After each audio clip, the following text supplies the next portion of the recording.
আমাদের জনপ্রিয় বিধায়ককে বরণ করে নিচ্ছি। দেখো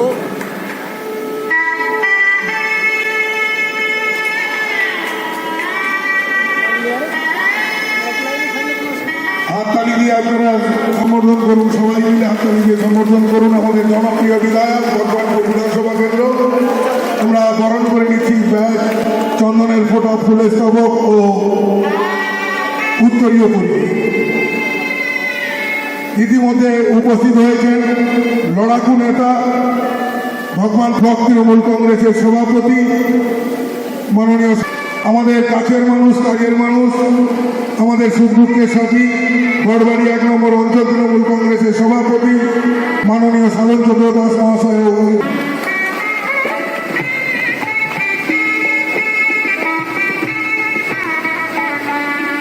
চন্দনের ফোঁটা, ফুলের স্তবক এবং ব্যাচ ও উত্তরীয় পরিয়ে আমাদের নেতা, খেজুরি 1 নম্বর ব্লক তৃণমূল কংগ্রেসের সভাপতি মাননীয় বিমান নায়ক মহাশয়কে বরণ করে নেওয়া হচ্ছে।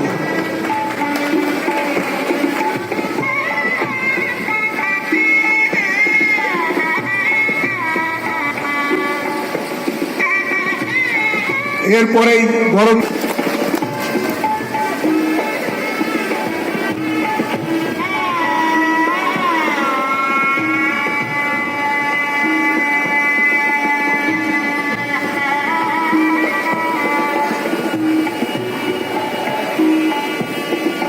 এরপরেই বরণ করে নিচ্ছি আমাদের ভগবানপুর 1 নম্বর ব্লক তৃণমূল কংগ্রেসের সাধারণ সম্পাদক, কাজলাগড় অঞ্চল তৃণমূল কংগ্রেসের বর্ষিয়ার নেতৃত্ব মাননীয় প্রণবানন্দ পাল মহাশয়কে, গড়বাড়ি 1 নম্বর অঞ্চল তৃণমূল কংগ্রেসের সভাপতি মাননীয় সাধন চন্দ্র দাস মহাশয়কে। আমরা কানুদা নামে খুবভাবে চিনি।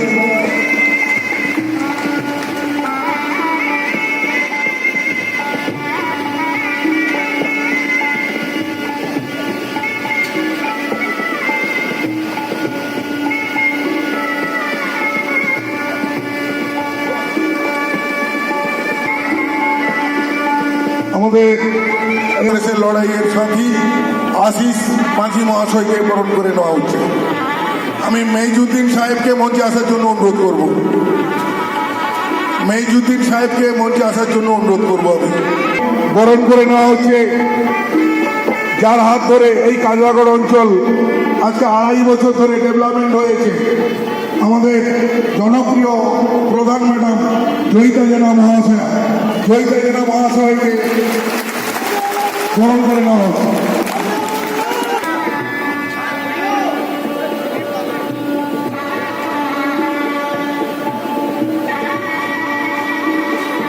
আমি মঞ্চে আসার জন্য অনুরোধ করব পূর্ব মেদিনীপুর জেলা যুব তৃণমূল কংগ্রেসের সাধারণ সম্পাদক, গড়বাড়ি 1 নম্বর অঞ্চল যুব তৃণমূল কংগ্রেসের সভাপতি মাননীয় সুজিত বেরা মহাশয়কে, 1 নম্বর যুব তৃণমূল কংগ্রেসের সভাপতি সৌরভ বেরা মহাশয়কে বরণ করে নেওয়া হচ্ছে।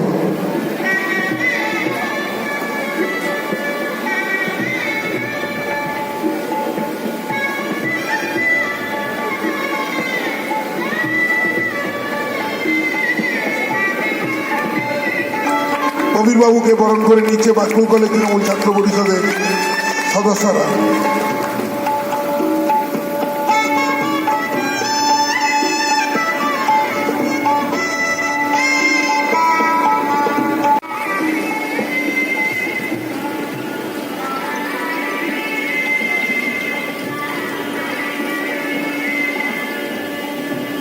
এরপরেই আমরা বরণ করে নিচ্ছি আমাদের উপপ্রধান সাহেব,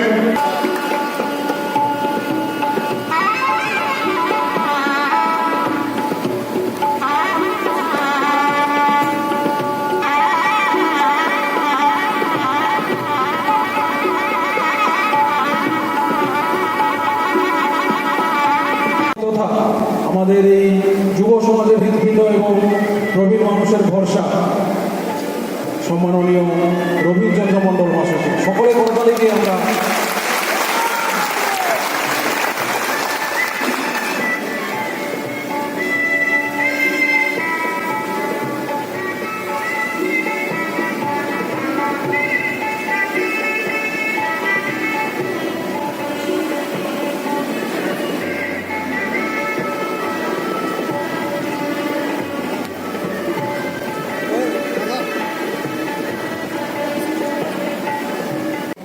মাননীয় অরবিন্দ মাইতি মহাশয়, উপস্থিত আছেন বিমান বাবু আমাদের নেতা, খেজুরি 1 নম্বর ব্লক তৃণমূল কংগ্রেসের সভাপতি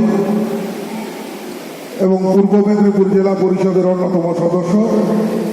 উপস্থিত আছেন শশাঙ্ক শেখর জেনা মহাশয়, দীর্ঘদিনের লড়াইয়ের সাথী, মুখবড়িয়া ভগবানপুর 2 নম্বর ব্লক তৃণমূল কংগ্রেসের সভাপতি। উপস্থিত আছেন প্রণব বাবু, সম্পাদক ভগবানপুর 1 নম্বর ব্লক তৃণমূল কংগ্রেস এবং কায়দাগড় অঞ্চলের আম শ্রদ্ধা সেলাম নিবেদন করি। আজকের যে প্রেক্ষিতে যে কর্মী সম্মেলন আপনারা জানেন 2021-এ 27শে মার্চ আমাদের বিধানসভা নির্বাচন পশ্চিমবঙ্গে, সেই নির্বাচনের প্রেক্ষিতে আজকে কর্মী সম্মেলন।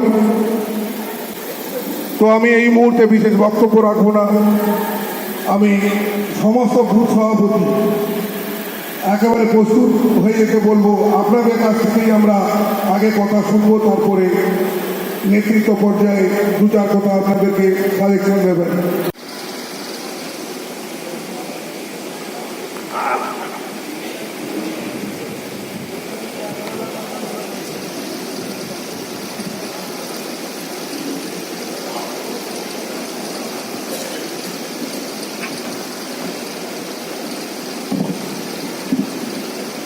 আমি কাজলাগড় অঞ্চলে যে 45 নম্বর বুথ থেকে শুরু করব 68 পর্যন্ত।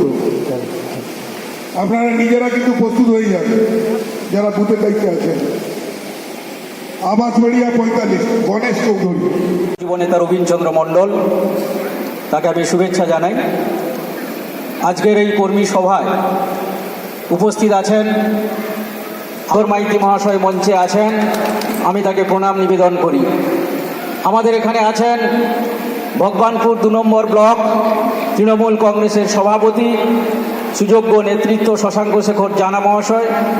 মঞ্চে আছেন আমাদের ভগবানপুর 1 নম্বর পঞ্চায়েত সমিতির সভাপতি, আমাদের প্রিয় নেতা প্রণব মাইতি মহাশয়। আমাদের প্রবীণ নেতৃত্ব এখানে আছেন মঞ্চে, আমাদের সাধন দাস অধিকারী মহাশয় আছেন, কাজলাগড় আমাদের গড়বাড়ি 1-এর সভাপতি, আমাদের এই অঞ্চলের যিনি পঞ্চায়েতের গ্রাম পঞ্চায়েতের প্রধান জয়িতা জানা এখানে উপপ্রধান আছেন। আমাদের মধ্যে আছেন জেলা যুব তৃণমূল কংগ্রেসের সম্পাদক, আমাদের ভগবানপুর 1 নম্বর ব্লকের মধ্যে, আমাদের বিধানসভার মধ্যে খেজুরি 1 নম্বর বিধানসভার মধ্যে গড়বাড়ি 1-এর যুব সভাপতি সুজিত বেরা মহাশয় আছেন। আমাদের মঞ্চে বহু নেতৃত্ব এখানে আছেন এবং অবশ্যই যাদের জন্য এই কর্মী সভা আজকে সফল হওয়ার লক্ষ্যে আমাদের বুথের সমস্ত স্তরে তৃণমূল কংগ্রেসের কর্মী সমর্থক, আমাদের খেজুরিও যুব সভাপতি আছেন, 2 নম্বর ব্লকের সহসভাপতি আছেন এবং আপনারা আছেন, আমাদের তৃণমূল ছাত্র পরিষদের ভাইয়েরা আছেন, সর্বস্তরে তৃণমূল কংগ্রেসের কর্মী সমর্থকগণ আছেন, বুথের দায়িত্বশীল নেতৃত্বগণ আছেন। আমি সবাইকে প্রণাম, প্রীতি, শুভেচ্ছা এবং অভিনন্দন ও সেলাম জানাই। আমরা বর্ষাসুরের এই বর দেবাদিদেবের কাছ থেকে পাওয়ার পর তিনি প্রথম গেলেন নারদ মুনির কাছে। নারদকে বললেন যে মুনিবর, আমি যে বর পেয়েছি স্বর্গ মর্ত পাতাল ত্রিভুবনে আমার মতো শক্তিশালী আর কেউ নেই। তখন নারদ মুনি বললেন, আপনি কি চান? না বললেন, আমি এই ত্রিভুবনের সব থেকে সুন্দরী রমণীকে চাই। বললেন নারদ, তাহলে তো সব থেকে সুন্দরী আমার বিবেচনায় দেবাদিদেব ঘরণী পার্বতী, আপনি কি পার্বতীকে বিয়ে করতে চান? নারদ ভাবলেন যে এটা বলে বর্ষাসুরকে কঠিন সমস্যায় ফেলা যায় কিনা। বর্ষাসুর তখন বললেন, ঠিক আছে, তাহলে আমাকে পার্বতীর কাছে নিয়ে চলুন, নাহলে আমি আপনাকে ভস্ম করে দেব। নারদ বাধ্য হয়ে পার্বতীর সঙ্গে দেখা করালেন। পার্বতী সব শুনে বিষ্ণুর শরণাপন্ন হয়েছিলেন। বিষ্ণু পার্বতীকে একটি উপদেশ দিলেন যে ঠিক আছে, ও যখন চাইছে আপনাকে বিয়ে করতে, একটা শর্ত দিন। শর্তটা কি না, আপনার সঙ্গে নাচতে হবে। এই নাচতে নাচতে একটি কাজ করতে হবে, তার দ্বারাই কিন্তু আপনার উদ্দেশ্য সফল হবে। তখন বিষ্ণুর উপদেশে পার্বতী নাচতে শুরু করলেন এবং ভস্মাসুরকে বললেন আমার সঙ্গে আপনাকে নাচতে হবে। ভস্মাসুর নাচতে লাগলো, পার্বতী বিষ্ণুও নাচতে লাগলেন। হঠাৎ নাচতে নাচতে পার্বতী তার নিজের মাথায় হাতটি রাখলেন এবং একই রকমের অঙ্গভঙ্গি করতে বললেন, আর সঙ্গে সঙ্গে ভস্মাসুরও মাথায় হাত রাখলো নিজের মাথায়, আর সঙ্গে সঙ্গে যা হাত রাখা সেই ভস্মাসুর একেবারেই ভস্ম হয়ে গেলেন। অতীতের কাহিনীটা বললাম এই কারণে, বাংলায় তৃণমূল কংগ্রেসের মামাটি মানুষের সরকার 2011 সালে বাংলার আপামর জনগণন, আজকের যারা আমরা দীর্ঘদিন সিপিএমের বিরুদ্ধে আন্দোলন করেছি, বহু অত্যাচারিত হয়েছি, বহু সংগ্রামের ইতিহাস এই বাংলায় তৃণমূল কংগ্রেসের সঙ্গে আছে। নির্বাচনের ঠিক আগে আগে ভস্মাসুরের মতো কয়েকটি মানুষ তৃণমূল কংগ্রেসের দ্বারা হৃষ্টপুষ্ট বলিষ্ঠ হয়ে দলকে আজকে ডুবিয়ে দেওয়া চক্রান্ত করেছিলেন। আমরা মনে করি 2রা মের নির্বাচনের ফল ঘোষণার সময় ভস্মাসুরের মতো সেই রাজনৈতিক নেতাদের অবস্থা হবে, বাংলা থেকে বিজেপির ওই সমস্ত দাবেদারকে বাংলা থেকে হাত গুটিয়ে চলে যেতে হবে। এটা মানুষই বলে দিচ্ছেন। কেন বলে দিচ্ছেন? আমরা লক্ষ্য করছি এই নির্বাচনে একদিকে তৃণমূল কংগ্রেসের মামাটি মানুষের মমতা বন্দ্যোপাধ্যায়ের যে আন্দোলন, সততা, ত্যাগ, নিষ্ঠা, যে 64টি প্রকল্পের মাধ্যমে তিনি বাংলার উন্নয়নের বন্যা বইয়ে দিয়েছেন, আজকের কন্যাশ্রী, রূপশ্রী, স্বাস্থ্যসাথী, সবুজ সাথী, উৎকর্ষ বাংলা থেকে শুরু করে আজকের 10 লক্ষ ক্লাস 12-এ ছাত্রছাত্রীদের, তাদের গরিব ছাত্রছাত্রীদের জন্য তাদের কাছে অ্যাকাউন্টে 10,000 টাকা করে পৌঁছে দিয়ে মমতা বন্দ্যোপাধ্যায় যে উন্নয়নটা করছেন, আমরা লক্ষ্য করছি এই উন্নয়নের সঙ্গে পেরে উঠছেন না। যার ফলে যখনই নির্বাচন হয়, কেন্দ্রের সরকার কখনো নির্বাচন কমিশনকে হাতিয়ার করা, কখনো প্রশাসনকে ভয় দেখানো, কখনো কখনো আমরা দেখেছি দিল্লি থেকে তাদের নেতাদের উড়িয়ে আনা হয়, মিথ্যা বিভিন্ন রকমের প্ররোচিত বক্তব্য রাখা হয়, নির্বাচন এসে গেলেই মানুষকে ভুল বোঝানোর চক্রান্ত করা হয়। আর একটা দুটো তাদের এজেন্সি আছে, যে এজেন্সিগুলো একটা হলো সিবিআই, একটা ইডি, যাদেরকে দিয়ে নির্বাচনে কাজে লাগিয়ে মনে করা হয় তৃণমূল কংগ্রেসের নেতাদের মেরুদণ্ডকে ভেঙে দিতে হবে। আমরা মনে করি মেরুদণ্ড যাদের সোজা আছে, সারা ইডি, সিবিআই, যত রকমের এজেন্সি কেন্দ্রের আছে, তাদেরকে দিয়ে তৃণমূল কংগ্রেসের একটা নেতাকে কিনে নেওয়া যাবে না। কিন্তু যারা দুর্নীতিগ্রস্ত, যারা বিগত দিনে মানুষের উন্নয়নের নাম করে ভাওতাবাজি করেছে, তাদেরকেই বিজেপি কিনতে পারে। আজকের বিজেপি দলটার দিকে দেখলে আমাদের অবাক লাগে। সমস্ত ধার করা তৃণমূল কংগ্রেস কিংবা সিপিএম থেকে উচ্ছিষ্ট ভোগীদের বিজেপি তাদের দলে নিচ্ছে। কাদের নিচ্ছে? হ্যাঁ, নিচ্ছে তাদেরকে যারা 2বার 3বার 4বার বিয়ে করতে পারবে। কালকে পেয়েছেন আপনারা শ্রাবন্তী নাকি একটা নায়িকা, 3বার বিয়ে হয়ে গেছে, 4বার মনে আবার বিজেপির সঙ্গে গেলে হয়ে যাবে। আমরা দেখেছি শোভন বৈশাখীর জুটি, আমরা দেখেছি আজকের তৃণমূল কংগ্রেসের আসার জন্য সৌমিত্র খাঁ তার বউকে নাকি ডিভোর্স দিয়েছে। এটাই বিজেপির কালচার। আর মাদক কাণ্ডে পামেলা থেকে শুরু করে রাকেশ সিং থেকে শুরু করে যা যা ক্লেচ্ছা বেরোচ্ছে, বলুন তো তৃণমূল কংগ্রেস যারা আমরা দলটা করি, আমাদের দলের দীর্ঘ আত্মত্যাগ আছে, দীর্ঘ তৃণমূল কংগ্রেসের লড়াই সংগ্রাম আছে। তৃণমূল কংগ্রেসের কোথায় কোন জায়গায় মমতা বন্দ্যোপাধ্যায়ের বিরুদ্ধে একটা কেলেঙ্কারির কথা বলতে পারবেন? একটা নেতা যাদেরকে স্বচ্ছতার সঙ্গে আমাদের দল করেন, আজকে অর্ধেন্দু মাইতি থেকে শুরু করে যিনি 4বারের বিধায়ক হয়েছেন, একটা কোথাও কেলেঙ্কারির কথা বলতে পারবেন? যারা কেলেঙ্কারিগ্রস্ত হয়েছেন, যারা দুর্নীতিগ্রস্ত হয়েছেন, যারা মানুষ থেকে বিচ্যুত হয়েছেন, যারা মানুষের কথা ভাবেননি, তারাই শুধুমাত্র তৃণমূল কংগ্রেস ছেড়ে কেউ কেউ বিজেপিতে নাম লিখিয়েছেন। তাতে আমাদের ভয় পাওয়ার কোনো কারণ নেই। সাথী প্রকল্পের মাধ্যমে আমরা যেখানে পশ্চিমবঙ্গের মাননীয় সরকারের মামাটি মানুষের সরকারের জনপ্রিয় কর্মসূচি 5 লক্ষ টাকা পর্যন্ত সাধারণ মানুষের চিকিৎসা পরিষেবায় পৌঁছে দিয়েছি, কোন গুজরাট আছে, কোন রাজস্থান আছে, কোন উত্তরপ্রদেশ আছে, পশ্চিমবাংলার এই জনপ্রিয় প্রকল্প আপনারা করতে পেরেছেন। বলছেন সোনার বাংলা করে দেবেন। আগে তো আপনারা গুজরাটটা বানান সোনার, আগে তো উত্তরপ্রদেশটা বানান সোনার।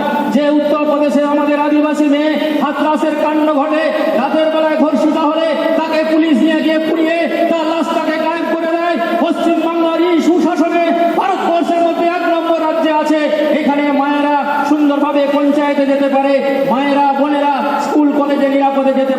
পশ্চিমবঙ্গের মতো আইন শৃঙ্খলা ভারতবর্ষের অন্য কোনো রাজ্যে নাই। তাই আজকের আমি বক্তব্য দীর্ঘায়িত করব না, অনেকটা বিলম্ব করে আমাদের আজকের এই সভার কাজ শুরু হয়েছে। আপনাদের কাছে নিবেদন করব, গুরুত্বপূর্ণ এই আজকের কয়েকটা দিন আমাদের যে হাতে আছে, আমরা প্রত্যেকে নিজ নিজ জায়গায় আমাদের দলের প্রচার, আমাদের দলের কর্মসূচি, আমাদের দলের উন্নয়নের কথা নিশ্চয়ই বলবো। অন্যদিকে একটি আন্দোলন করছেন তা আমরা দেখতে পাচ্ছি। হয়তো কেউ ব্রিগেড ভরিয়ে দিচ্ছেন, কোনো নতুন নেতাকে আমদানি করছেন। সবটাই কিন্তু পশ্চিমবঙ্গকে একটা রাজনৈতিক এমন একটা পরিবেশ পরিস্থিতি করা, ভোট বিভাজনের রাজনীতি তৈরি করার চেষ্টা হচ্ছে। আমরা দেখেছি বিগত দিনে সিপিএম কংগ্রেস যাদেরকে দূরবীন দিয়ে দেখা যায়নি, আজকে কেউ বলছেন ব্রিগেড একটা করে দিয়ে প্রচুর মানুষজন আমাদের এসে যাচ্ছেন। আমরা তাতে ভয় পাই না। কেন ভয় পাই না? ভয় পাই না এই কারণে, আমাদের দলের কথা নয়, ভারতবর্ষের যতগুলি বড় বড় সমীক্ষা দল যারা নির্বাচনের আগে সমীক্ষা করেন, তারা আজকের সমীক্ষা করে বলে দিয়েছেন যে পশ্চিমবঙ্গে তৃণমূল কংগ্রেস 43% আসন পেতে চলেছে। আর যারা বড় বড় কথা বলছেন বিজেপির নাকি মুখ্যমন্ত্রী কেউ হবেন, কেউ স্বরাষ্ট্রমন্ত্রী হবেন, কেউ রাজ্যের মন্ত্রী হয়ে বসেছেন, তাদের ভোট পার্সেন্টেজ কত? সাকুল্যে মাত্র 38%। আমরা যখন বলছি 149টি টার্গেট নিয়ে বাংলায় যে কোনো দল ক্ষমতায় আসতে পারে, সেখানে পশ্চিমবঙ্গে ভোট সমীক্ষায় প্রমাণ হয়ে গেছে পশ্চিমবঙ্গে তৃণমূল কংগ্রেস 43 হলে কি হবে? আমাদের আসন সংখ্যা তারা দিচ্ছেন 164 আর 108 তারা বেরোতে পারেনি। তারা নাকি ক্ষমতার গর্বে আগামী দিনে ক্ষমতায় আসতে চলেছেন, এই অহংকার পোষণ করছেন।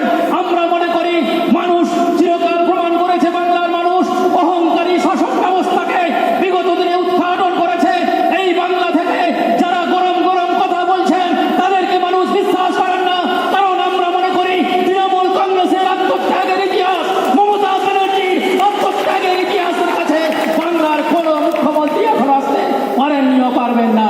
তাই আগামী নির্বাচনে ভগবানপুর লোকসভা কেন্দ্র থেকে আবারও পঞ্চমবারের মতো আমাদের প্রিয় নেতা অর্থেন্দু মাইতিকে বিপুল ভোটে নির্বাচিত করার অঙ্গীকার নিয়ে আপনারা ফিরবেন, এই ভোটে কথা বলে সকলকে শুভেচ্ছা অভিনন্দন।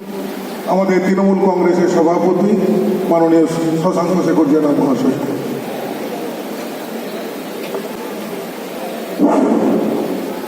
আজকের কাদলাগড় অঞ্চল তৃণমূল কংগ্রেস যে কর্মী সম্মেলন, সেই সম্মেলনে উপস্থিত কাদলাগড় অঞ্চল বিধায়ক যিনি হবেন সেই অর্থেন্দুদা উপস্থিত আছেন, পঞ্চায়েত সমিতির সভাপতি প্রণব মাইতি মহোদয় উপস্থিত আছেন, আপনার এই ভগবানপুর 1 নম্বর ব্লক তৃণমূল কংগ্রেসের সভাপতি অভিজিৎ দাস, যার সঙ্গে প্রথম থেকে আপনার রাজনীতির সঙ্গে যুক্ত। এছাড়া খেজুরি বিধানসভা নির্বাচন ক্ষেত্রে খেজুরি 1 নম্বর ব্লক তৃণমূল কংগ্রেসের সভাপতি বিমান দাস, জালাল উদ্দিন সহ কানুদাও আছেন, সুজিত বেরাও আছেন, মঞ্চ উপবিষ্ট অনেক নেতৃত্ব আছেন, ত্রিস্তর পঞ্চায়েতের ব্যক্তিবর্গ, সামনে উপবিষ্ট তৃণমূল কংগ্রেস কর্মী সৈনিকবৃন্দ, সবাইকে যথাযোগ্য স্থানে প্রণাম, প্রীতি, শুভেচ্ছা, ভালোবাসা এবং সেলাম। কিন্তু যারা বক্তব্য তো শুনেছেন, আমার বাবু বক্তব্য একটু অন্যরকম হয়। আপনারা জয় শ্রীরাম ধ্বনিটা শুনেছেন না বিজেপির মুখে? বিজেপির দুটা ভাষা, একটা আছে ভারতীয় জনতা পার্টি, তাকে আর একটা ভাষা বলা যায় ভারতীয় জল্লাদ পার্টি, আর একটা ভাষাতে বলা যায় ভারতীয় যাত্রা পার্টি। আমি 3টে পার্টির ব্যাখ্যাটা দিয়ে যাব। এই শ্রীরামটা আমরা জয় শ্রীরামটা কখন বলি বলুন তো? যখন ছোটবেলা আমরা বাজারে যেতাম বা মেলাতে যেতাম, তখন দাদু ঠাকুমারা রাত্রে বলতো যে ওই বট গাছটা গোড়া দিয়ে যাবি না, ওখানে ভূত আছে। তো রাত্রে যাওয়ার সময় সে গোড়া দিয়ে যাওয়ার সময় জয় শ্রীরাম জয় শ্রীরাম জয় শ্রীরাম বলতে বলতে চলে। তো ভারতীয় জনতা পার্টিরা সেই একই আতঙ্কে ভুগছে। আতঙ্কটা কি না? মমতা ব্যানার্জি। সেই মমতা ব্যানার্জির আতঙ্কে জয় শ্রীরাম জয় শ্রীরাম জয় শ্রীরাম বলছে, ওদের ভূত দেখছে। ওদের ভূত দেখে ছাতা জুতা ছিনিয়া দিয়া ভূত ছাড়িতে হবে, মায়ের একটা রেডি থাকবেন, ভোটের পর ওইটা করবে। দ্বিতীয় আর একটা কি, কেন জল্লাদ পার্টি বললাম? যাত্রা পার্টি। এখন যাত্রা পার্টির অনেক প্রথমটা যাত্রা যখন হয়, কলস যাকে বলা হয়, ভিড় প্রচুর হয়। তো যাত্রা জনতা পার্টি যখন ভারতীয় জনতা পার্টি বিভিন্ন জায়গায় মিটিং মিছিল করেছিল 19 সালের দিকে, লোক অনেক হয়েছে। সেখানে দেখছে কি কৈলাস বিজয়বর্গীয় আসছে, অমিত শাহরা আসছেন, নরেন্দ্র মোদী আসছেন। এই যাত্রা পার্টির নায়কটা হচ্ছে কে জানেন তো? শুভেন্দু অধিকারী। কারণ দিদির কাছে কাছে এসে একদিন বললো কৈলাসজি, দিদি তোমার কাছে হাত পাচ্ছি, তুমি একটা নায়ক দাও না, আমার যাত্রাবাড়িটা তিনদিরা চলবে না। ঠিক আছে, শুভেন্দুকে গেলে তারপর বলছে নায়ক তো পেলাম, একটা খোলার সাইড নায়ক দরকার না, ঠিক আছে তুমি রাজীবকে নিয়ে, কোনো দরকার নেই ওদেরকে নিয়ে, তো যাত্রাবাড়ি চালা। তো সেই যাত্রাবাড়ি চলতে চলতে দেখা গেল কি আর এখন বায়না পাচ্ছে না। ঝাড়গ্রামে লোক নাই, লালবাজারে লালপুরে সেখানে লোক নেই, লালগড়ে, আর এখানে কি আছে রামপুরহাটে লোক নেই, কেশপুর ফাঁকা, তারপরে এদিকে আপনার পাঁশকুড়াতে এসে দেখলো এখানেও ফাঁকা, মাঠপথ থেকে সব নাকি পালিয়ে যাচ্ছে, কেউ আর ডায়াসের মুখ দেখেনি। ব্যাপারটা কি, এত তুমি ভাড়া করে যাত্রাপাটির নায়ক নায়িকাকে নিলে, তো তোমার দলে আজকে লোক নেই কেন? আর তাদের বইটার নামটা হচ্ছে আতঙ্ক। আতঙ্ক যাত্রাপাটির বইটার নাম আতঙ্ক, মানে মমতা ব্যানার্জির ভয়ে, সেজন্য নাম রাখছে আতঙ্ক। আজকে আপনারা পেপারটা পড়বেন, সেখানে কি লেখা আছে, দল বদলুতে সহজে টিকিট নয়, কারণ ভাটা পড়ছে, বাইনার ভাটা পড়ছে। কেন টিকিট নয় না, যদিও দেওয়া হবে দু একজনকে, কঠিন সিট, তোমার কতটা জনপ্রিয়তা আছে সেটা দেখার জন্য কঠিন সিটেই হচ্ছে তোমাকে সিটটা দেওয়া হবে, প্রার্থী করা হবে। তুমি দেখি জিতে আসতে পারো কিনা, তাহলে তুমি দলে থাকবে, না হলে পিছনে মারবে, সামনের দিকে দাঁড়িয়ে। এইটাই হচ্ছে ভারতের দলনাথ পার্টি, ভারতের যাত্রাপাটির ব্যাপার। লাস্টে কি হলো, শেষ পর্যন্ত সাবন্তী দিয়ে হাজির, দেখি আমার তো কোনো জায়গার চান্স নাই, ওখানে গিয়ে যদি পাই তো দেখা যাক, না একটা ধরে নেয়, বাকি জীবনটা কাটিয়ে দিতে পারি। একটা ছোট্ট গল্প আপনাদের জানেন, অনেক পুরানো লোক আছেন, পুরানো সৌমার পুকুর চিনে জানেন তো, পুকুর চিনে, তো শুভেন্দু অধিকারী তো 1998 সালে আমাদের দলে ছিল না, 2001 সালে আমাদের দলে এসেছে। তো সেই পুরানো সৌমাজ আবার লাভ মারছে অন্য পুকুরে, বলে না বাবু এ পুকুরে হবে না, জল কমে আসছে বলে মনে হয়, কাছে তাপি দিয়ে মেরে দেবে, কাছে অন্য পুকুরে পালিয়ে চলে গেছে আবার বিজেপির কাছে। আবার সেখান থেকে আবার একটু পরে ব্যাক করবে, সেটাও বলে দিচ্ছে। সাধারণ একটা গল্প বলে শুনুন, এখন বিজেপি কারা করে সিপিএম, দেখবেন সিপিএম থেকে যারা বিজেপিতে গেছে তারা লাল কাপড়টাকে একটু করে পরিষ্কার করতে করতে ওয়াশিং মেশিনে একটু গেরুয়া কাপড় ধরছে। তো সিপিএমের সেই লিডারের কাছে গিয়ে, অর্থাৎ ভদ্র কংগ্রেস বিজেপি লিডারের কাছে গিয়ে, আদি আপনার যে বিজেপি করে সে বলছে কি রে ভোটটা দেবো তো, না হ্যাঁ ভোট দেবো না, তোর বউকে নিশা ভোট দেবে কিনা, তার স্ত্রীকে জিজ্ঞেস করো কি গো তুমি ভোটটা দেবে তো, পদ্ম ফুলে না আমি ভোট দেবো না। কেন দেবো না, কেন তুমি ভোটটা দেবে না? না আমি কি করে দেবো, আমার মেয়েটা সাইকেল পাচ্ছে, সবুজ সাথী সাইকেল, সে হচ্ছে মানে রূপশ্রী টাকা, তার বিয়ে দেওয়ার সময় রূপশ্রী টাকা পেয়েছে, তাহলে আমি কি করে দেবো? দ্বিতীয় কথা, আমার যখন অসুখ হতো তখন বিনা পয়সায় আমি চিকিৎসা পেয়েছি, তাহলে আমার তো দেওয়ার কথা না। আমার ঘরে যে চাল ডাল আছে সেগুলো আছে, চাল যে পাচ্ছি বিনা পয়সায় দিদি দিয়েছে খাদ্য সাথী প্রকল্পের মাধ্যমে, আমার পক্ষে ভোট দেওয়া সম্ভব। বলে তো মহামুশকিল, আচ্ছা তোর যেটিকে দিচ্ছি, বলে কিরে কোথায় তুই ভোট দেবো, বলে না না কেন, না আমি রূপশ্রী পাইছি, ক্লাস 5 থেকে 4 থেকে আরম্ভ করে 8 পর্যন্ত পড়ার সময় পোশাক পেয়েছি, বিনা পয়সায় আমার বইপত্র খাতাপত্র পেয়েছি, সাইকেলে আমি স্কুল কলেজে যাচ্ছি, আবার 11-এ পড়ি বলে দিদি আমাকে ল্যাপটপ কেনার জন্য 10,000 টাকা দিয়েছে। অতএব আমার পক্ষে ভোট দেওয়া সম্ভব নয়, দিদিকে ছাড়া গোড়া ফুল ছাড়া আমি ভোট দেবো, মহা মুশকিল ব্যাপার। আচ্ছা তোর ছেলেকে জিজ্ঞেস কর, তোর ছেলে ভোট দেবে কিনা, কোথায় ভোট দেবো তো, না আমি ভোট দেবো না। কেন না, আগে এই ঘাটে কাদা, তারপর কি না প্যান্ট পরে স্কুল যাইতে হলে উপরে একটা মোটি গামছা চাপি রাখতে হতো, কাদা ছিটছিবে তো পুকুরে খাওয়া ফিরতে হবে, তো সেই অবস্থায় তখন স্কুলে যেতাম।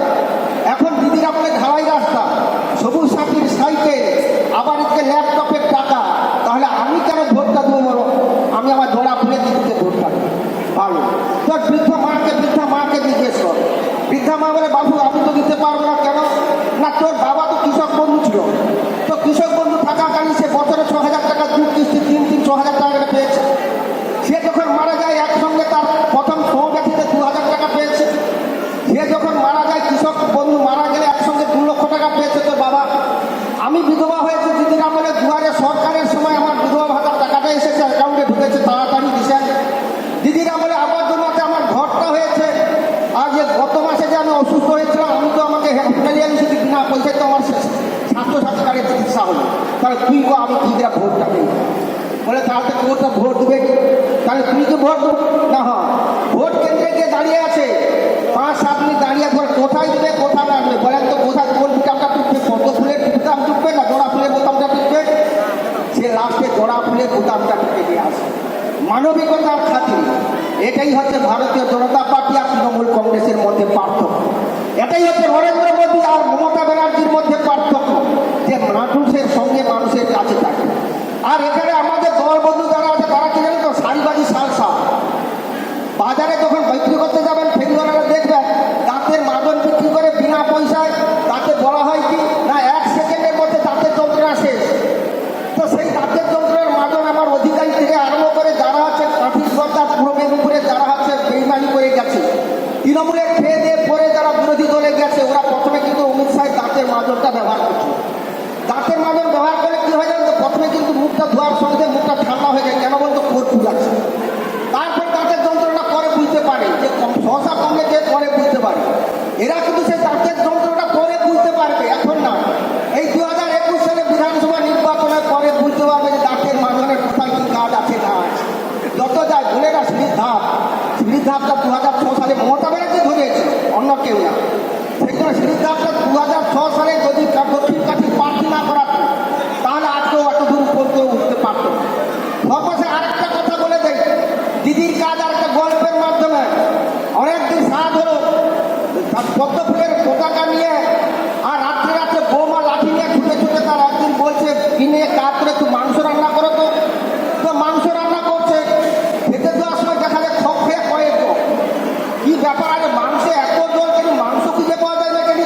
না দিদি পাড়ায় পাড়ায় সাবমার্সিবল দিচ্ছে, অত জলের অভাব নেই, জল দিচ্ছে। আর এতে আর মশলা না, পেঁয়াজের দাম বাড়া, আর মোদির কাছে যাও না, পেঁয়াজের দাম বাড়া, তেলের দাম বাড়া, মশলাপাতির দাম বাড়া, মোদির কাছে যাও, মোদিকে আসতে বলে আমি ঘন করে রান্না করে দেবো। না তাহলে ভাত এত বেশি কেন? না ভাত বেশি কেন, দিদিকে বিনা পয়সা খাদ্য খেতে চাল দেন, ওটা চালটা বেশি পাইছি, জলটা পাইছি, তাড়াতাড়ি বেশি করে রান্না করেছি, খাবে তো খাবে। তাহলে এত উপকার সত্য তবুও কিন্তু তারা কিন্তু বিজেপি করে। আপনারা সেই সকল নেতাদের জিজ্ঞেস করবেন, স্বাস্থ্যসাথী কার্ডটা পুড়িয়ে দাও, স্বাস্থ্যসাথী কার্ডটা পুড়িয়ে দাও, বার্ধক্য ভাতা বিধবাটা যেটা পেয়েছো সেটাকে ফেরত দাও, তোমার বাড়ির সবুজ সাথী সাইকেলটা নিয়ে কিন্তু আজকে মিছিলেন কিনে যাচ্ছ ওটাকে বাদ দাও। তবে যে বাবু তোমরা সাতটা বিজেপি করো, সাতটা বিজেপি করো।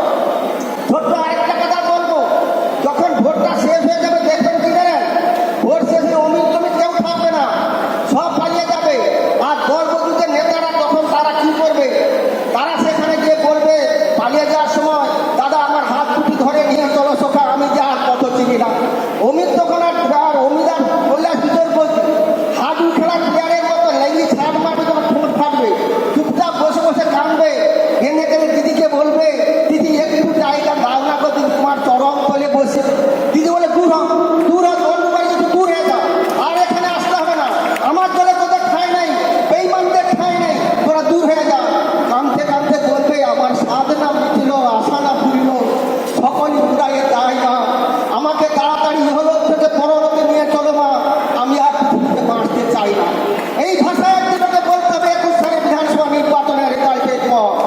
আজকে বলছে জয় শ্রীরাম, তেলের দাম বাড়া, আজকে বলছে শ্রীরাম জয় শ্রীরাম বলছে, আর সঙ্গে সঙ্গে কি আছে না তেলের দাম বাড়া, পেট্রোলের দাম বাড়ছে কি না পেট্রোলের দাম, আরে জয় শ্রীরাম না বাড়লো গ্যাসের দাম, আরে জয় শ্রীরাম না বাড়ছে জিনিসপত্রের দাম, আরে জয় শ্রীরাম কি রে না বাড়ছে গ্যাসের দাম। গ্যাসের দামটা কেন বাড়লো জানতে হবে, জিনিসপত্রের দাম, গ্যাসের দাম, পেট্রোলের দাম, ডিজেলের দাম বাড়া মানে পরিবহন খরচ বাড়া, পরিবহন খরচ বাড়া মানে নিত্য প্রয়োজনীয় জিনিসের দাম বাড়া। অর্থাৎ সেদিকে বাবুদের খেয়াল নাই, কৃষক মেরে এখানে সে কৃষকের ট্রেন দেখাচ্ছে। তাই এক কথাই বলবো, যত দাম বাড়ার দায়ী করুক না কেন, আর যত ওরা যদি 8 দফা কেন, ওরা যদি 299 দফায় ভোটটা করে, আমি চাইছি 202 দফায় ভোট। 16 সালে হয়েছিল কত 7 দফা, 19 সালে হলো কত 6 দফা, 19 সালে হলো 7 দফা, আজকে 21 সালে কত 8 দফা। আমার বলা হাতে দরকার নেই, 294টা বিধানসভাতে তিনি 294টা আসনের 294 দফায় ভোটটা। তবুও মমতা ব্যানার্জিকে আটকাতে পারবে না, কারণ সে মানুষের আত্মার মধ্যে আছে, মানুষের অন্তরে আছে, মানুষের দুয়ারে আছে, মানুষের কাছে আছে, আপদ বিপদে সবসময় থাকে। কারোর ক্ষমতা নাই যে মমতা ব্যানার্জিকে পশ্চিমবাংলা থেকে হতে দেয়।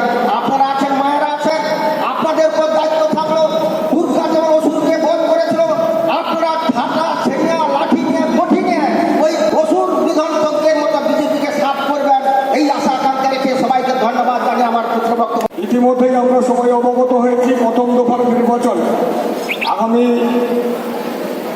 27 মার্চ 2021 অনুষ্ঠিত হবে।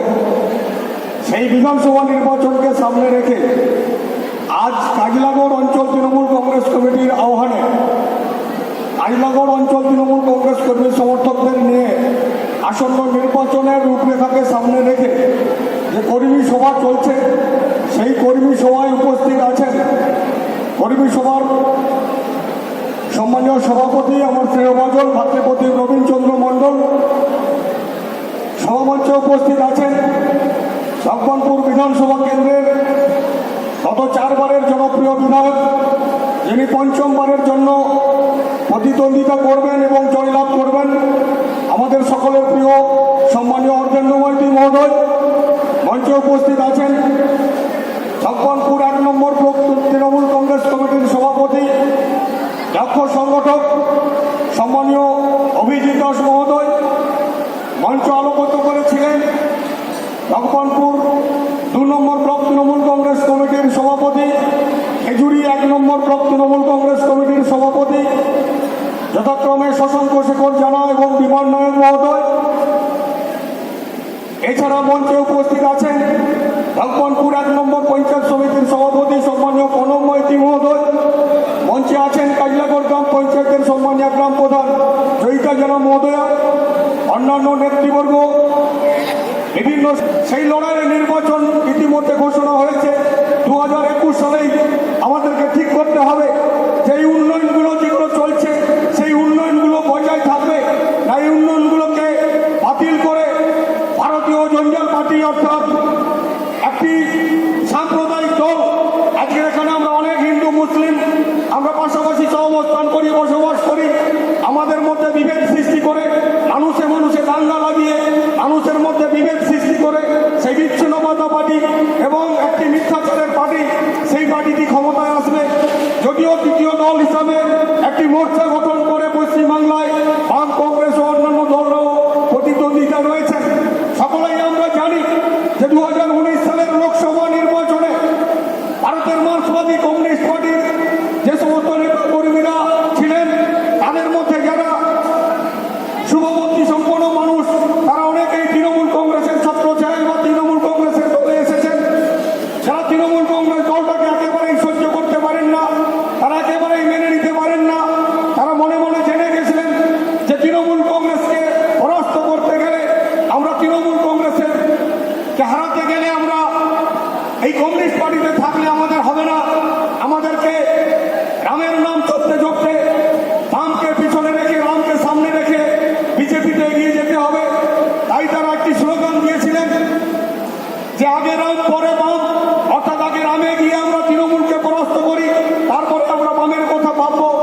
সেই স্লোগান দিয়ে তারা 2019 সালের সমস্ত বামফ্রন্টের ভোটকে একত্রিত করে দিয়ে একটা প্রতিদ্বন্দ্বিতাপূর্ণ পরিবেশ তৈরি করেছেন আর তার সঙ্গে সহযোগিতা করেছেন 2018 সাল থেকে যে সমস্ত গদ্দাররা তৃণমূলের থেকে তৃণমূলে খেয়ে যারা গোপনে গোপনে তৃণমূলের অনেক কিছু ক্ষমতা ভোগ করার পরেও তলে তলে গোপন চক্রান্ত করে তারা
ব্যক্তিগত কোনো নেতা নেত্রীকে কারণ ভালো লাগতে পারে, নাও লাগতে পারে, শুধু একটা কথা মাথায় রাখবেন, তিনি কিন্তু আপনাদের ভালোর জন্য এই কথাটা বলছেন না। তিনি কিন্তু কথাটা বলবেন তার ব্যক্তি স্বার্থের জন্য, কারণ তিনি বুথে নেতৃত্ব দিতেন। তিনি এটাই প্রমাণ করতে চাইবেন যে আমি এই বুথে নেতৃত্ব দিইনি বলে এই বুথ সংগঠনের ভোটে পিছিয়ে পড়েছে, সেটাই তারা কামানোর চেষ্টা করবেন অপোজিট দলের নেতার কাছে। অপোজিট দলের নেতার কাছে গোপনে তলে তলে টাকা নিয়ে আপনাদেরকে বিভ্রান্ত করিয়ে কিছু ভোটকে তারা বিপথে পরিচালিত করার চেষ্টা করবে, এটাও আপনারা মাথায় রাখবেন।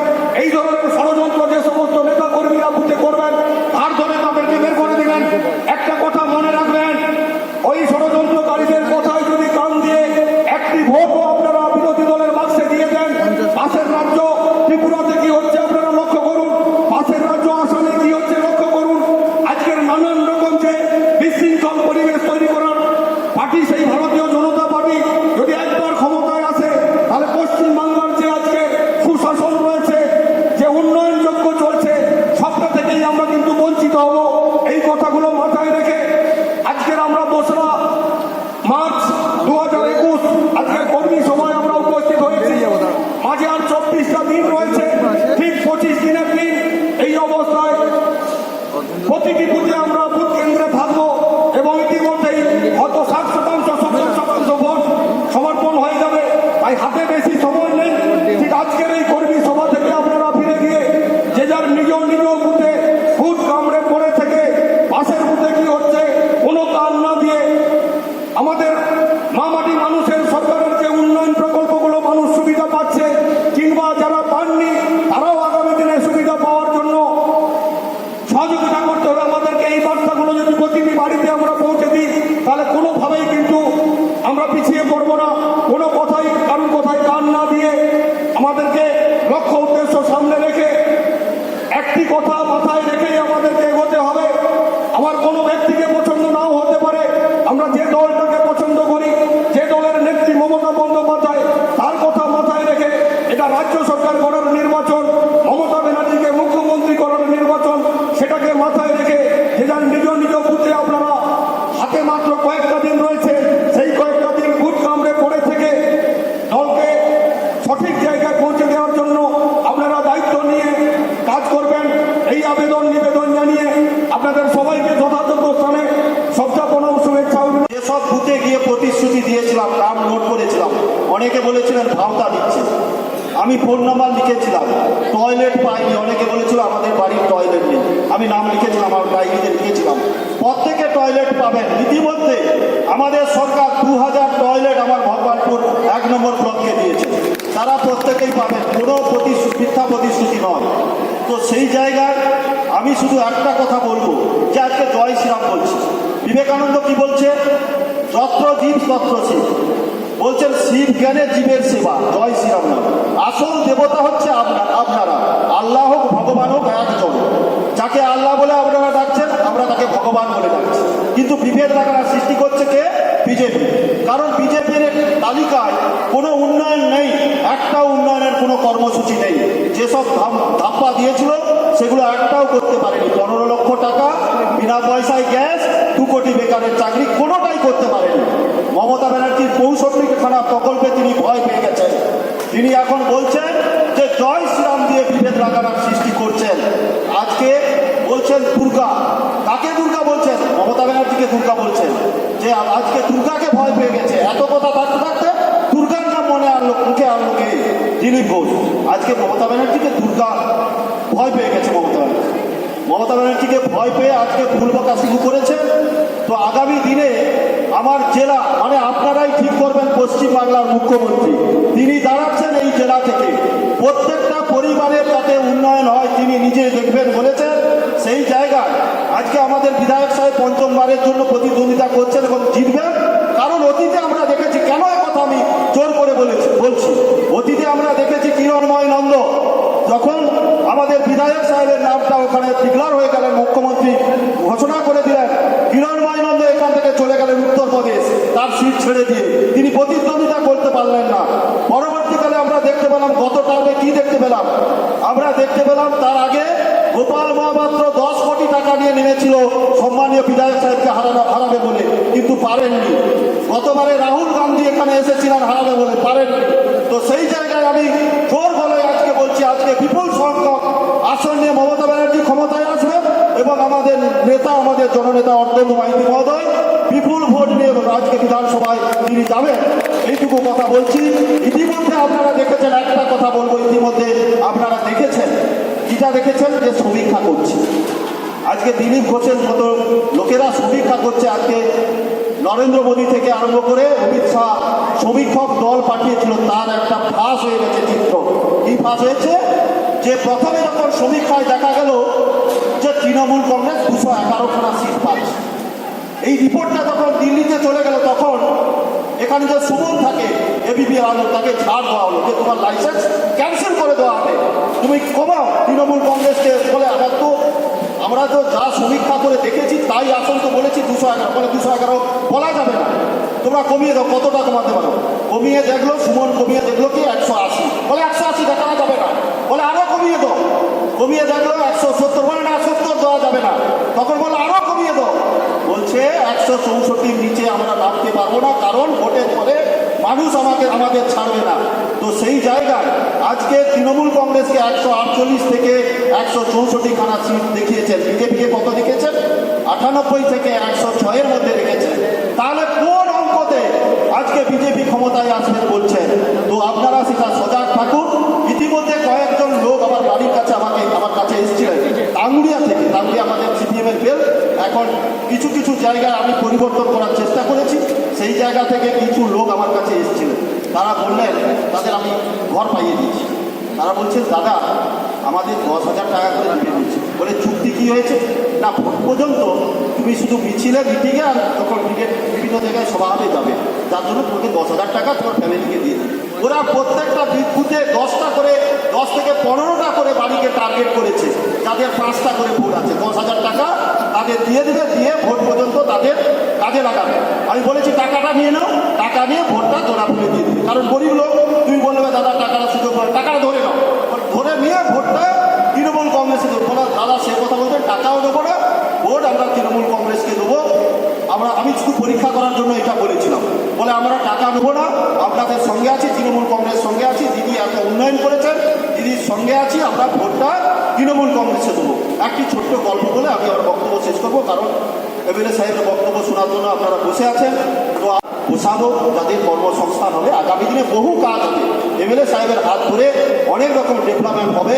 তাই আপনারা আগামীকাল থেকে প্রত্যেকটা বাড়ি বাড়ি ভিজিট করুন, এর থেকে আর বড় কোনো জিনিস নেই। আজকে বলে দিয়েছেন, আমি খুব ভালো লাগছে যে আমি 500-600 দিতে পারবেন, আমি অস্বীকার করছি না, কিন্তু মানুষের কাছে যেতে হবে। দিদি যে কাজগুলো করেছে তার খতিয়ান নিয়ে মানুষের বাড়ি বাড়ি পৌঁছতে হবে, এটাই হচ্ছে আমাদের মূল উদ্দেশ্য। এবং আমাদের লক্ষ্য রাখতে হবে আমাদের লোকেরা কোথায় কোথায় যাচ্ছে, কোথায় কোথায় যোগাযোগ করছে, সেটা একটু লক্ষ্য রাখবেন। এইটুকু কথা বলে সবাইকে যথাযোগ্য সম্মান জানিয়ে আজকের আমাদের জনগণ মনোনীত নায়িকা মমতা ব্যানার্জির চরণে প্রণাম জানিয়ে, এমএলএ সাহেবের প্রণাম জানিয়ে, জয় হিন্দ, বন্দে মাতরম, তৃণমূল কংগ্রেস জিন্দাবাদ, মমতা ব্যানার্জি জিন্দাবাদ, অভিষেক ব্যানার্জি জিন্দাবাদ, সম্মানীয় অর্জুন মাইতি মহোদয় জিন্দাবাদ।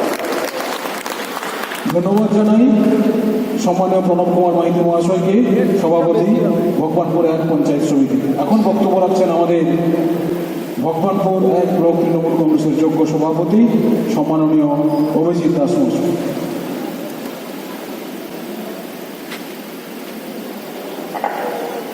আজকে কাজলাগড় অঞ্চল তৃণমূল কংগ্রেসের আহ্বানে এবং ব্যবস্থাপনা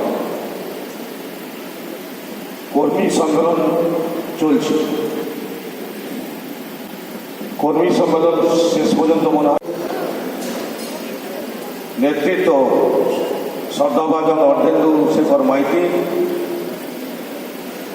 বর্তমান আছেন। আবার আমাদের ভগবানপুর 1 নম্বর পঞ্চায়েত সমিতির সম্মানীয় আমার ভাতৃপ্রতিম সভাপতি প্রণব মাইতি, আমাদের নেতৃত্ব প্রণব পাল, ভগবানপুর 1 নম্বর ব্লক যুব তৃণমূল কংগ্রেসের সভাপতি সৌরভ বেরা সহ নেতৃত্ব অন্যান্য আছেন।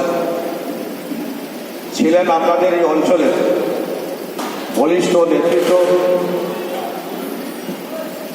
কাজলাগড় অঞ্চল তৃণমূল কংগ্রেসের সভাপতি তথা ভগবানপুর 1 নম্বর ব্লক কংগ্রেসের সহসভাপতি আপনাদের এই বহুদিনের লড়াইয়ের সাথী রবীন মণ্ডল প্রথমে সভা সঞ্চালনা করছিলেন। আপনারা আছেন, আমরা আছি, সকলকেই আমাদের সর্বভারতীয় তৃণমূল কংগ্রেসের পক্ষ থেকে জাতীয়তাবাদী অভিনন্দন, শুভেচ্ছা জানাই। উদ্দেশ্য একটাই, 2021 বিধানসভা নির্বাচন। এই নির্বাচন যারা আমরা এখানে আছেন, আপনারা আছেন, যারা বয়স্ক মানুষরা আছেন, আমরা ভারতবর্ষ স্বাধীন হওয়ার পর অনেক নির্বাচন আমরা লড়েছি। লোকসভায় লড়েছি, বিধানসভায় লড়েছি, পঞ্চায়েতে লড়েছি, স্কুল নির্বাচন লড়েছি, ক্লাব সমিতি ইত্যাদি নির্বাচনে লড়েছি। 2021 যে বিধানসভা নির্বাচন, এই নির্বাচন ভারতবর্ষের স্বাধীনতার পর থেকে যতগুলো নির্বাচন গেছে তার থেকে শ্রেষ্ঠ নির্বাচন। প্রশ্ন আসবে একটাই, যে শ্রেষ্ঠ নির্বাচন কেন? আপনারা নিশ্চয়ই লক্ষ্য করেছেন, এই নির্বাচনকে লক্ষ্য করে সারা ভারতবর্ষের সমস্ত মানুষ, 130 কোটি মানুষ, শুধু তাই নয়, ভারতবর্ষের বাইরের দেশগুলো তাকিয়ে আছে নির্বাচন বাংলা কার। আবার আপনারা দেখছেন, আমরা দেখছি, ভারতবর্ষের সমস্ত রাজনৈতিক শক্তি, ভারতীয় জনতা পার্টি সহ, ভারতীয় মার্ক্সবাদী কমিউনিস্ট পার্টি সহ, ভারতীয় জাতীয় কংগ্রেস সহ কিছু মৌলবাদী দল, যারা একত্রিত হয়ে বাংলার এক ভদ্র মহিলা মমতা বন্দ্যোপাধ্যায়, যার ওজন 55 কিলো, পায়ে 150 টাকার হাওয়াই চটি, তার বিরুদ্ধে লড়াইয়ের জন্য প্রস্তুত হয়েছে। আপনারা তার সেনাপতি বা সেনা, একটি মাত্র মহিলা। সমস্ত মানুষের কাছে আমাদের আবেদন যে আগামী দিনে বাংলায় শান্তি থাকবে, উন্নয়ন থাকবে না সাম্প্রদায়িক শক্তিকে নিয়ে মানুষের মধ্যে বিভেদ সৃষ্টি করবেন। এই নির্বাচন হচ্ছে ভারতবর্ষের সংবিধান রক্ষা করার লড়াইয়ের নির্বাচন। যারা ভারতবর্ষের সংবিধানকে রক্ষা না করতে পারে, যারা ভারতবর্ষের সংবিধানকে ভাঙার চেষ্টা করছে, অপচেষ্টা করছে, ভারতীয় জনতা পার্টির বিরুদ্ধে নির্বাচন, পশ্চিমবাংলার নির্বাচন, ঐতিহাসিক নির্বাচন। আর ভগবানপুর এমন একটা জায়গা, আপনারা নিশ্চয়ই জানেন, যে 25-30 বছর আগে থেকে আমরা ভগবানপুর ডানপন্থী আন্দোলনের সাথী স্থান। যখন বাংলায় ভারতের মার্ক্সবাদী কমিউনিস্ট পার্টির নেতৃত্বে 34 বছর শাসন ব্যবস্থা চলছে, কেবলমাত্র ভগবানপুর বিধানসভা কেন্দ্র, যার নেতৃত্বে অর্জেন্দু মাইতি আপনাদের সঙ্গে ছিলেন, আমাদের সঙ্গে ছিলেন। আমরা আজ 25 বছর, আপনি ভগবানপুর যেখানে অবস্থান আমাদের ব্লকে, তার বাইরে সমস্ত বিধানসভা সমগ্রে সিপিএম, পটাশপুরে সিপিএম, ভূপতিনগরে সিপিএম, খেজুরিতে সিপিএম, ময়নায় সিপিএম, সব জায়গায় সিপিএম। কিন্তু ভগবানপুর বিধানসভা কেন্দ্র ডেলিমিনেশনের আগে থেকে আমরা ভারতের মার্ক্সবাদী কমিউনিস্ট পার্টির লাল ঘোড়াকে আটকে রেখেছি। ভগবানপুর হচ্ছে আন্দোলনের পীঠস্থান। ভগবানপুরের মানুষ স্বাধীনতা সংগ্রামের জন্য অনেক লড়াই করে জীবন দিয়েছে, আপনারা জানেন। ভগবানপুরের শহীদ বেদি আছে, ঐতিহাসিক মাটি। এই ঐতিহাসিক মাটিকে, পবিত্র মাটিকে আগামী দিনে রক্ষা করার লড়াই আপনাদের, আমাদের সকলের। একটা বিভেদগামী শক্তি, একটা সাম্প্রদায়িক শক্তি বা শব্দ দেখছে মানুষের মধ্যে বিভেদ লাগিয়ে ভগবানপুর দখল শুধু নয়, বাংলার মস্তক দখল করার চেষ্টা করছে। আমরা তাই সকলের কাছে আহ্বান জানাচ্ছি যে আমরা সকলে একত্রিত হয়ে, সংঘবদ্ধ হয়ে, এই লড়াইয়ের অংশীদারি বা সাথী হয়ে আগামী দিনে 27 মার্চ যে নির্বাচন, সেই নির্বাচনে সামিল হতে হবে। যে নির্বাচনের আগে আমাদের কিছু করণীয় কাজ, তখন যদি বলেন আবার পরবর্তীতে না ভোট কেন্দ্রে ভোট দেব, তা তাহলে সে আর ভোট দিতে পারবে না। অতএব আমাদের যে কাজ, আমাদের যা করতে হবে, তাহলে আমাদের প্রথমেই ভোটারগুলি 80 বছরের প্লাসকে আইডেন্টিফাই করতে হবে কারা কারা আছে, তাদেরকে জানিয়ে দিতে হবে যে পাশের কেন্দ্র আমার ভোট আছে, আমি বুথ কেন্দ্রে দিয়ে ভোট দেবো, আমি ব্যালট পেপারে ভোট দেবো না। 1 নম্বর। আর 2 নম্বর, অনেকে দেখতে পায়, দেখতে পেয়েও ব্লাইন্ড অন্ধ শেষে বলছে আমি অন্ধ, আমার এই লোকটা আমার হয়ে ভোট দিয়ে দিবে। ভারতবর্ষের নির্বাচন কমিশন বলছে যদি তার ব্লাইন্ড সার্টিফিকেট থাকে, ডাক্তারের যদি অন্ধ সার্টিফিকেট থাকে তবে সে অ্যালাউড হবে, তা নাহলে তার সঙ্গী ভোট দিতে পারবে না। আবার পোলিং এজেন্টরা যদি একমত হয় তখন প্রিজাইডিং কমিশনার তো কনসিডার করতে পারে। এই যে কিছু বিধি নিয়ম আমরা যারা কর্মীরা আছি, আমরা প্রথমেই বলি, পূর্ব মেদিনীপুরের কাছে 21 সালের এই বিধানসভা নির্বাচন খুবই গৌরবের নির্বাচন। আমাদের কর্মীরা খুব আনন্দের সঙ্গে এবারে নির্বাচনে কাজকর্ম করবে। তার মূল কারণ হল পূর্ব মেদিনীপুর জেলা থেকেই এবারে মুখ্যমন্ত্রী নির্বাচিত হবে। পূর্ব মেদিনীপুর জেলায় নন্দীগ্রাম বিধানসভা কেন্দ্রে মমতা ব্যানার্জি কন্টেস্ট করছে। দেওয়াল লিখনের কাজ কমপ্লিট হয়ে গেছে। মমতা ব্যানার্জি পূর্ব মেদিনীপুর থেকে জিতে মুখ্যমন্ত্রী হলে পূর্ব মেদিনীপুর জেলার যে বাকি 15টি বিধানসভা আসন এবারে উন্নয়নে ভরে যাবে, আর আপনাদেরকে চিন্তা করতে হবে। সেই কারণে বলতে চাই, মমতা ব্যানার্জি